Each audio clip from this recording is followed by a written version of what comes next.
Hello বন্ধুরা, আশা করি সকলে ভালো আছেন। আচ্ছা, আপনারা কি জানেন ফুটন্ত গরম তেলে গাঁটি কচু দিয়ে যে অসাধারণ টেস্টি একটা রেসিপি বানানো যায়?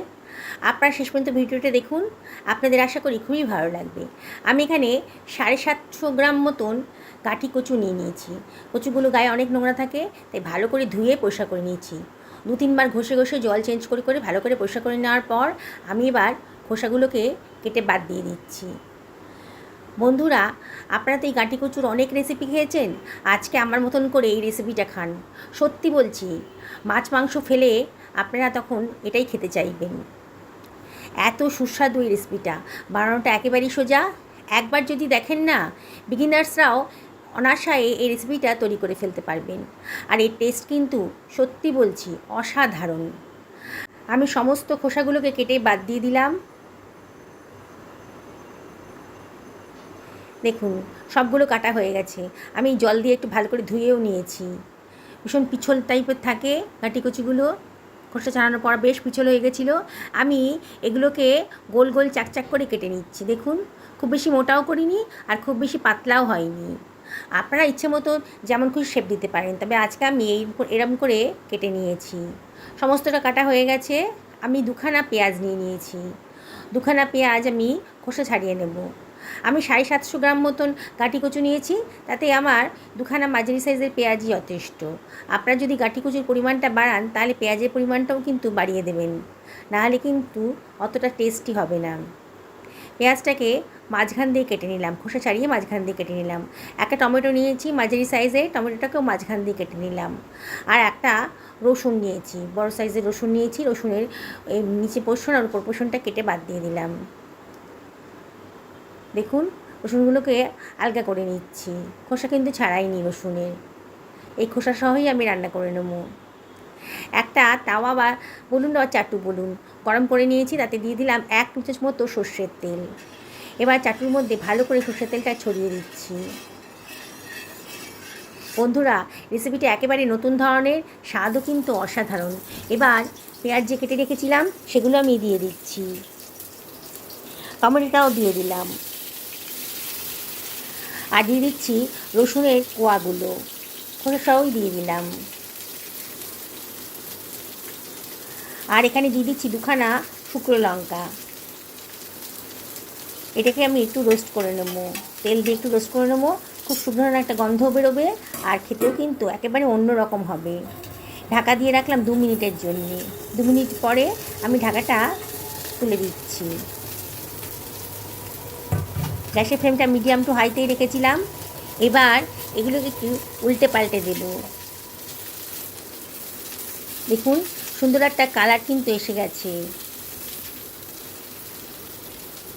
আবারও আমি মিনিট 2-এর জন্যে ঢাকা দিয়ে রান্না করে নেব, তাহলে কিন্তু রান্নাটাও তাড়াতাড়ি হবে আর ভাজাটাও তাড়াতাড়ি হয়ে যাবে। এবারে 2 মিনিট বাদে আবারও ঢাকাটা তুলে দিচ্ছি। দেখুন, সুন্দর একটা কালার এসে গেছে। এবার একটু নাড়াচাড়া করে নিচ্ছি সবগুলো। দেখেছেন তো, টমেটো আর পেঁয়াজের গায়ে কী সুন্দর একটা কালার এসে গেছে। লঙ্কাটাও কিন্তু বেশ ভাজা ভাজার মতো হয়ে গেছে। এবার গ্যাসের ফ্লেমটা অফ করে আমি এগুলোকে ঠান্ডা করতে দেবো। আমি কড়াইতে তেল বসিয়ে দিয়েছি। 3 টেবিল চামচ মতো সর্ষের তেল নিয়েছি। তার মধ্যে দিয়ে দিলাম একটুখানি 1 চিমটা লবণ। লবণটা দিলে সর্ষের তেলে কাঁচা গন্ধটা কিন্তু আর থাকে না। এবার কেটে রাখা কাটি কচুগুলো আমি দিয়ে দিলাম, আর দিয়ে দিলাম সামান্য একটুখানি 1/4 টেবিল চামচ মতো লবণ আর 1/4 টেবিল চামচ মতো হলুদের গুঁড়ো দিয়ে এগুলোকে আমি সব কিছু ভালো করে মিশিয়ে নিচ্ছি।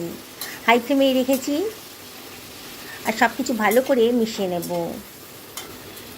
নাড়াচাড়া করে, বুঝতেই পারছেন বন্ধুরা, আমি গাঁটি কচুর টুকরোগুলোকে একটু ভেজে নিচ্ছি। অনবরত কিন্তু নাড়তে হবে, নাড়ে কিন্তু পোড়া লেগে যাবে।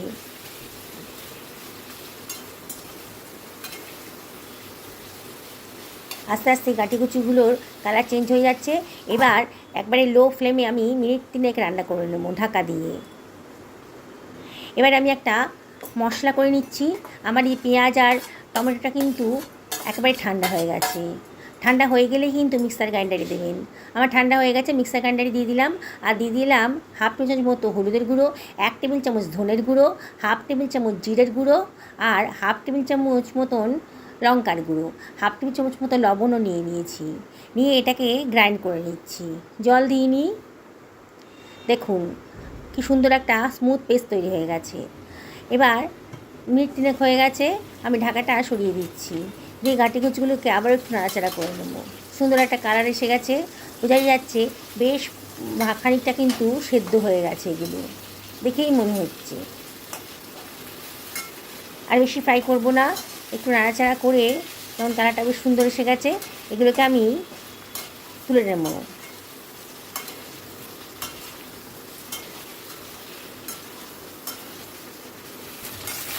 একটা স্ট্রেনারের সাহায্যে এগুলোকে তুলে একটা অন্য পাত্রের ভেতর রেখে দিচ্ছি।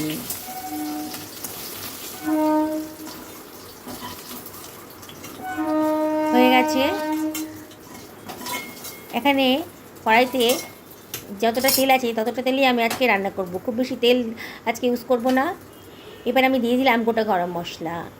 গোটা গরম মশলা দেওয়ার পর দিয়ে দিলাম হাফ টি চামচ মতো গোটা জিরে।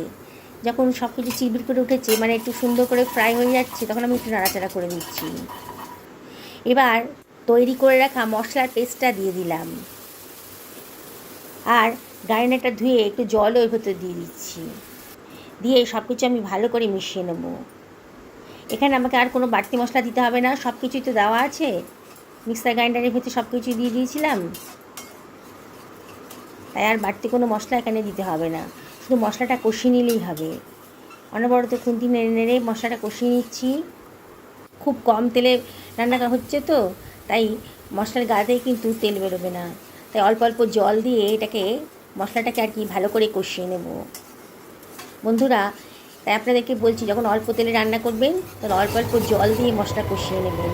বেশ কষানো হয়ে গেছে। এবারে ভেজে রাখা গাঁটি কুচুর টুকরোগুলোকে আমি দিয়ে দিয়েছি, দিয়ে মশলার সঙ্গে ভালো করে কষিয়ে নেব। খুব শুকনো শুকনো লাগছিল, আর কড়াইতে পোড়াও লেগে যাচ্ছিল, সেই জন্য আমি একটুখানি জলের ভেতর দিয়ে দিচ্ছি, একটু ভালো করে কষিয়ে নেব।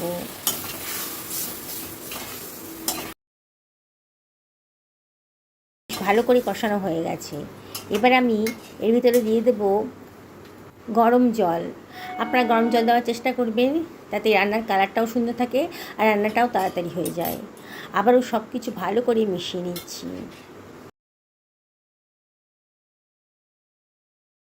এটাকে ঢাকা দিয়ে মিনিট 5-6 জন্য রান্না করে নেব। মিনিট 5 বাদে দেখুন কত সুন্দর রঙটা এসেছে। আবার সব কিছু ভালো করে মিশিয়ে নিচ্ছি।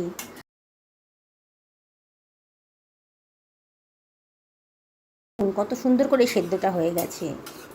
এবারে হাফ টি চামচ মতো গরম মশলা দিয়ে দিলাম, আর দিয়ে দিচ্ছি 1 টি চামচ মতো ঘি। দারুণ সুন্দর টেস্টি হবে। আবার সব কিছু ভালো করে মিশিয়ে একটু নাড়াচাড়া করে দিচ্ছি, দিয়ে এটাকে ঢাকা দিয়ে রাখবো মিনিট খানেকের জন্যে। গ্যাসের ফ্লেমটা অফ করে দিচ্ছি। 2 মিনিট বাদে দেখুন বন্ধুরা, আমার কিন্তু রান্নাটা একেবারে কমপ্লিট হয়ে গেছে। একটা সার্ভিং প্লেটে এটাকে সার্ভ করে দেখাচ্ছি। পুরনো বন্ধুদেরকে অনেক ধন্যবাদ, তাদের সাপোর্টের জন্য এত দূর আসতে পেরেছি। আর নতুন বন্ধুদেরকে রিকোয়েস্ট করব আমার চ্যানেলটা সাবস্ক্রাইব করার জন্যে। পাশে থাকা বেল আইকনটা অবশ্যই ক্লিক করে দেবেন, তাহলে আমার রান্নার নোটিফিকেশানটা আপনারা চটজলদি পেয়ে যাবেন। ফেসবুকের বন্ধুদের রিকোয়েস্ট করব আমার পেজটা ফলো করার জন্যে। আজকে ভাতের সাথে এটা সার্ভ করে দিচ্ছি। লুচি, রুটি, পরোটার সাথেও কিন্তু দারুণ লাগে। দেখুন বন্ধুরা কত সুন্দর করে সেদ্ধ হয়ে গেছে। একদিন অবশ্যই রেসিপিটা বাড়িতে বানিয়ে ফেলুন। সকলে ভালো থাকুন এই কামনা করে ভিডিওটা এখানে শেষ করলাম। নমস্কার।